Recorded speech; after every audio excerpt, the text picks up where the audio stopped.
Hi friends, ఈరోజు వార్తల్లో నిలిచిన కరెంట్ అఫైర్స్లోని మొదటి అంశం. ప్రపంచవ్యాప్తంగా అగ్రగామిగా ఎంబీఏ ఇన్స్టిట్యూటర్లు యూనివర్సిటీల జాబితాను లింక్డ్ ఇన్ అనే సంస్థ రూపొందించింది. దీంట్లో టాప్ 20 ఎంబీఏ ప్రోగ్రామ్స్ జాబితాలో మన దేశానికి చెందిన ISB Indian school of business 6th ప్లేస్లో నిలిచింది. ఐఐఎం అహ్మదాబాదు 19th స్థానంలో పొందింది. ఈ జాబితాలో మొదటి 5 స్థానాల్లో స్టాన్ఫోర్డ్ యూనివర్సిటీ, ఎన్సీడీ University, Harvard University, University of Pennsylvania, MIT, Massachusetts Institute of Technology ముందంజలో ఉన్నాయి. ఆదాయంలో 61% ఇంటి రుణ వాయిదాకే సరిపోతుందంటూ 4 ఏళ్లలో 80% పెరిగిన ఇళ్ల ధరలు, హైదరాబాద్లోనే పెరుగుదల ఎక్కువగా ఉన్నట్టు మ్యాజిక్ బ్రిక్స్ అనే సంస్థ తమ అధ్యయనం ద్వారా నివేదికను విడుదల చేసింది. దీంట్లో 10 ప్రధాన నగరాల్లో ఇళ్ల ధరల తీరుతెన్నులను వివరించింది. 2020-24 మధ్య దేశంలో 10 నగరాల్లో ప్రజల ఆదాయ వృద్ధిలో 5.4% ఉన్నట్టు వివరించింది. ఇళ్ల ధరలు హైదరాబాద్లో 80% పెరిగినట్లు నివేదిక ద్వారా తెలిపింది. ముంబై, ఢిల్లీ నగరాల్లో ఇళ్ల ధరలు మధ్యతరగతి వర్గీయులకు భరించలేని స్థాయిలో ఉన్నాయని,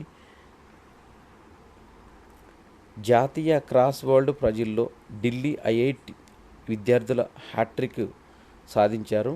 మద్రాస్ ఐఐటితో కలిసి ఏఐసిటిఈ నిర్వహించిన ఈ పోటీలో ఆరుష్, ఉత్కర్ష్, హర్షుల్ సాగర్ గెలుపొందారు. అంతర్జాతీయ విద్యార్థి బహుమతి పోటీల్లో ఫైనలిస్టులో భారతీయ బాలిక నిలిచింది. 16 ఏళ్ల దివా ఉత్కర్ష.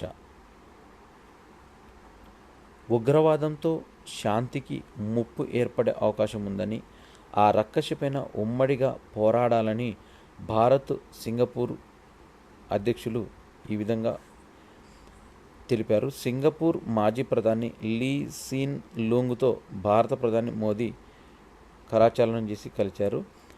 సెమీకండక్టర్ల కంపెనీని సందర్శించి ఎంఈఎం హోల్డింగ్స్ లిమిటెడ్ను ఆ దేశ ప్రధాని లారెన్స్ వాంగ్తో కలిసి మోడీ సందర్శించారు. ప్రాంతీయ అంశాలపైన సమాలోచన జరిపారు. భారత్, సింగపూర్ మంత్రుల స్థాయి 2వ రౌండ్ టేబుల్ సమావేశంలో తీసుకున్న నిర్ణయాలు అమల్లోకి తీసుకురావాలని ఈ విషయాలను సమీక్షించారు. మాజీ ప్రధాని లీ పైన ప్రశంసల వర్షం కురిపించారు భారత ప్రధాని నరేంద్ర మోడీ. భారత్లో పర్యటించాల్సిందిగా సింగపూర్ ప్రధాని వాంగ్కు మోదీ ఆహ్వానాన్ని అందించారు. ఫ్రాన్స్ నూతన ప్రధానిగా మిషెల్ బార్నియర్ ఎంపిక చేశారు. 2 నెలల క్రితం ఫ్రాన్స్ పార్లమెంటుకు జరిగిన మధ్యంతర ఎన్నికల అనంతరం ఏర్పడిన ప్రతిష్టంభనకు ఈ నియామకంతో మెక్రాన్ ముగింపు పలికారు. హనుమకొండలో సిద్ధమైన కాళోజీ కళాక్షేత్రం. 2014లో అప్పటి సీఎం కేసీఆర్ హనుమకొండలో హయగ్రీవాచార్య మైదానంలో దీనిని శంకుస్థాపన చేశారు. ఈ నెల 9 కాళోజీ జయంతి రోజున ముఖ్యమంత్రి రేవంత్ రెడ్డి చేతుల మీదుగా ఈ కళాక్షేత్రం ప్రారంభం కానుంది. 2036 నాటికి ట్రిలియన్ జీఎస్డిపి, దేశ జీడిపిలో 9.3% తెలంగాణ వాటా, తలసరి ఆదాయంలోనూ పురోగమనం సాధించి ప్రపంచ వాణిజ్య కేంద్రం ఒక నివేదికను విడుదల చేసింది. భారీగా ఉపాధి అవకాశాలు అందించడమే లక్ష్యంగా ఫ్యూచర్ సిటీ, నైపుణ్య విశ్వవిద్యాలయం, ప్రాంతీయ రింగ్ రోడ్డు, మూసీ నది పునరుద్ధరణ వంటి ప్రతిష్టాత్మక ప్రాజెక్టులు రాష్ట్రానికి పెట్టుబడిగా గమ్యస్థానాన్ని ప్రోత్సహిస్తుంది. బహుముఖ వ్యూహం 3 ఏళ్ల కార్యాచరణ కృత్రిమ మేధలో రాష్ట్రం వ్యూహాత్మక నివేదికను విడుదల చేసింది. దీనిలో మార్గదర్శకత్వానికి ఆర్టిఫిషియల్ ఇంటెలిజెన్స్ సలహా మండలి ఆమోదించింది. అత్యాధునిక ఏఐ నగరంగా హైదరాబాద్ నిలవనుంది. అందుబాటులో అవస్థాపన సౌకర్యాలు కల్పించి 2027 నాటికి 5 లక్షల మందికి శిక్షణ ఇవ్వాలని, ప్రభుత్వ పాలనలో అనుసంధానం చేసి స్థానిక డేటా మోడల్స్ను ఏఐ కళాక్షేత్రం ఎంపిక చేయాలని, తెలుగు భాష మోడల్, స్టాటిస్టికల్ లాంగ్వేజ్ మోడల్ మొదలైనవి ఏర్పాటు చేయాలని సూచించింది.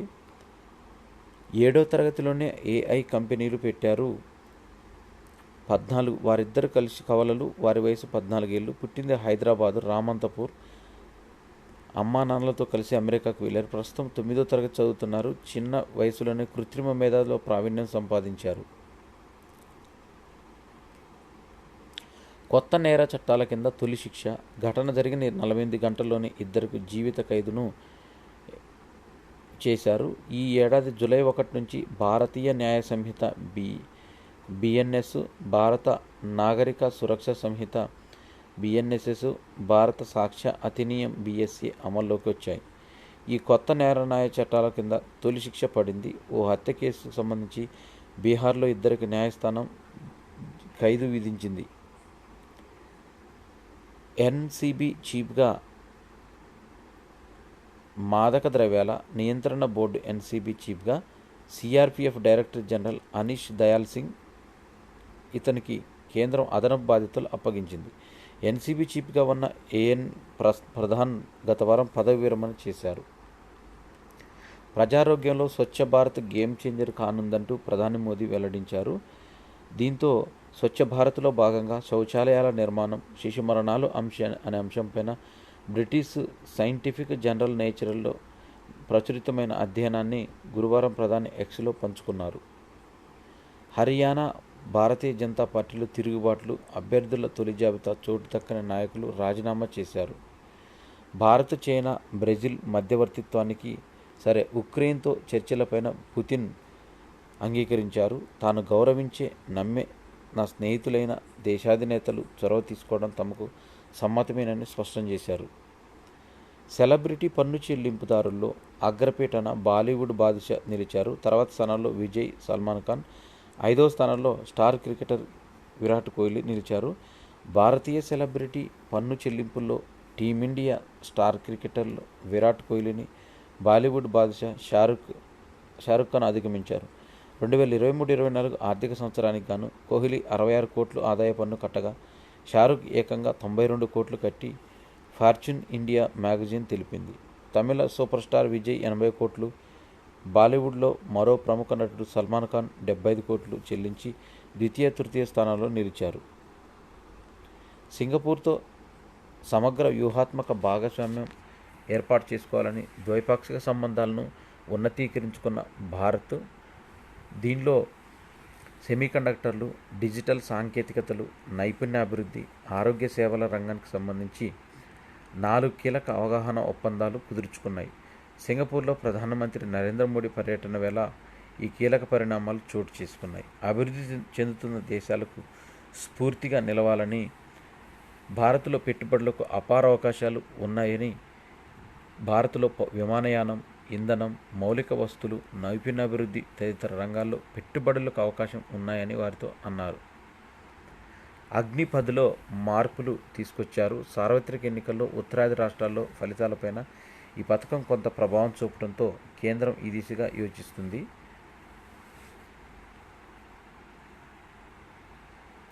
ఇక స్పోర్ట్స్కు సంబంధించిన కరెంట్ అఫైర్స్. యుఎస్ ఓపెన్ అనేది జరుగుతూ ఉంది.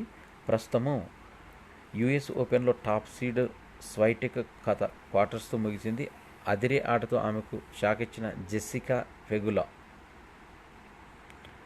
ప్రపంచ బదిరుల షూటింగ్ ఛాంపియన్షిప్లో మహిత్ సంధు స్వర్ణ పతకంతో మెరిసింది. జర్మనీలో జరుగుతున్న ఈ పోటీల్లో మహిళల 50 మీటర్ల రైఫిల్ థ్రోలో మహిత్ అగ్రస్థానం కైవసం చేసుకుంది.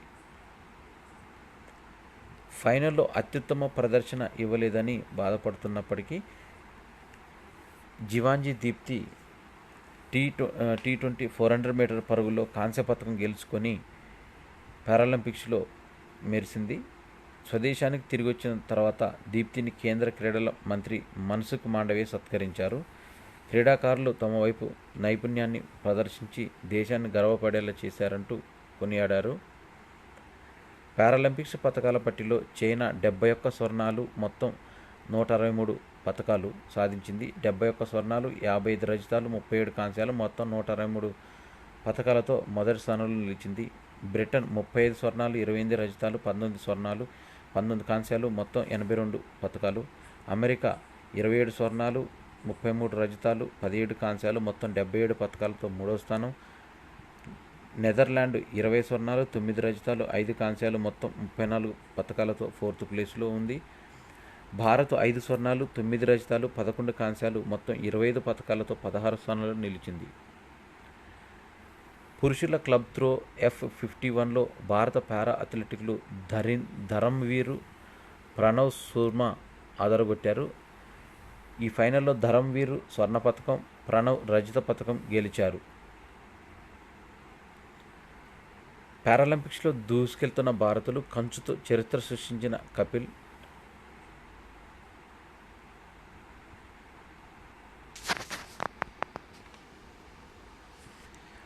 ఆర్టిఫిషియల్ ఇంటెలిజెన్స్తో ఏఐతో భవిష్యత్తుకు బలమైన పునాది ఏర్పడుతుందని, విప్లవాత్మక మార్పులకు గమ్యస్థానంగా హైదరాబాద్ నిలవనుందని, పారిశ్రామికవేత్తలు, నిపుణులతో కలిసి నూతన ఆవిష్కరణల దిశగా అడుగులు, ఫ్యూచర్ సిటీ అద్భుత నిర్మాణంలో అందరూ భాగస్వాములు కావాలని సీఎం రేవంత్ రెడ్డి పిలుపునిచ్చారు. అట్టహాసంగా ప్రారంభమైన ఏఐ గ్లోబల్ సమ్మిట్ $1 ట్రిలియన్ ఆర్థిక వ్యవస్థగా తెలంగాణ ఎదుగుతుందని ఐటీ శాఖ మంత్రి శ్రీధర్ బాబు తెలిపారు. ఏఐతో చిత్తశుద్ధిని శకించాల్సిన అవసరం లేదని ఏఐ సదస్సును 150 మంది ప్రసంగాలు అందించారు. దీంట్లో రైతు బీమాకు ఒక యాప్ను తీసుకొచ్చింది తెలంగాణ ప్రభుత్వము. తెలంగాణలో అమలు చేస్తున్న రైతు బీమా పథకం కోసం మొబైల్ యాప్ తయారు చేయాలని రాష్ట్ర ప్రభుత్వం నిర్ణయించింది. సాంకేతిక సమస్యలను నివారించి ఈ పథకాన్ని సజావుగా అమలు చేసేందుకు దీన్ని రూపకల్పన చేస్తుంది. శేషాచలం అడవుల్లో అరుదైన జాతికి చెందిన బంగారు బల్లి గోల్డెన్ గెకో వైల్డ్ ఫోటోగ్రాఫర్లకు కనిపించింది. అటవీశాఖ షెడ్యూల్ 1 కింద పరిగణిస్తున్న బంగారు బల్లి చీకటి ప్రదేశాల్లో రాతి బండలో నివసిస్తుంది. పసిడి వర్ణంలో మెరిసిపోయే ఈ బల్లులు జాడ ఇటీవల లేకుండా పోయింది. మోటుపల్లి ప్రసన్న కుమార్కు డాక్టర్ నాయుడమ్మ స్మారక పురస్కారం 2024ను Neyveli lignite corporation chairman MD Motupalli Prasanna కుమార్కు అందచేయనున్నారు. Doctor Nayudamma science and technology foundation chairman Yadlapati Raghunathababu తెలిపారు. కరెంట్ అఫైర్స్కి సంబంధించి కొన్ని. ప్రేమ్ సింగ్ తమాంగ్ ఇటీవల సిక్కిం రాష్ట్ర ముఖ్యమంత్రిగా వరుసగా రెండోసారి బాధ్యతలు చేపట్టారు. ప్రేమ్ సింగ్ తమాంగ్ సిక్కిం నూతన ముఖ్యమంత్రి. సిక్కిం గవర్నర్ పేరు లక్ష్మణ్ ఆచార్య. దేశంలో గ్రామీణ పట్టణ ప్రాంతాల్లో పేదల నివాస అవసరాలను తీర్చడానికి ప్రధానమంత్రి ఆవాస్ యోజన కింద కొత్తగా 3 కోట్ల ఇళ్లను నిర్మించాలని కేంద్ర ప్రభుత్వం ఇటీవల నిర్ణయించింది.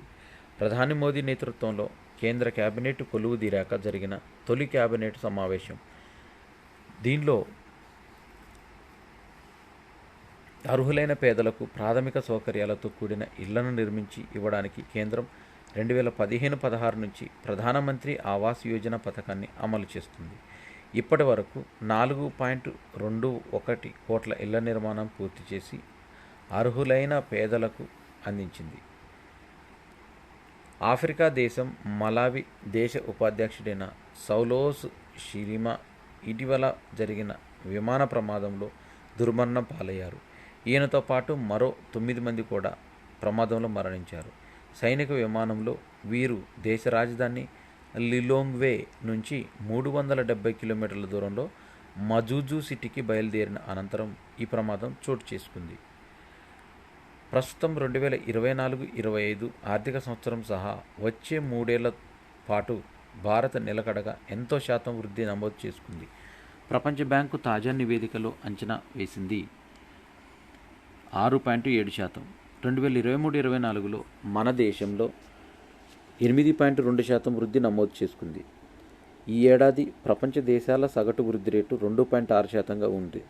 2025-26లో 2.7%కి పెరుగుతుందని ప్రపంచ బ్యాంక్ అంచనా వేసింది. 2024లో ప్రపంచవ్యాప్త సగటు ద్రవ్యోల్బణం కూడా 3.5%కి తగ్గుతుందని, 2025లో ఇది ఇంకా తగ్గి 2.9%కి పరిమితం అవుతుందని ప్రపంచ బ్యాంకు అంచనా వేసింది. అధిక ఆర్థికాభివృద్ధి సాధిస్తున్న పెద్ద దేశాల్లో అగ్రగామిగా భారత్ కొనసాగుతుందని ప్రపంచ బ్యాంకు పేర్కొంది. ఇవి సెప్టెంబరు 6, 2024కు సంబంధించిన కరెంట్ అఫైర్స్.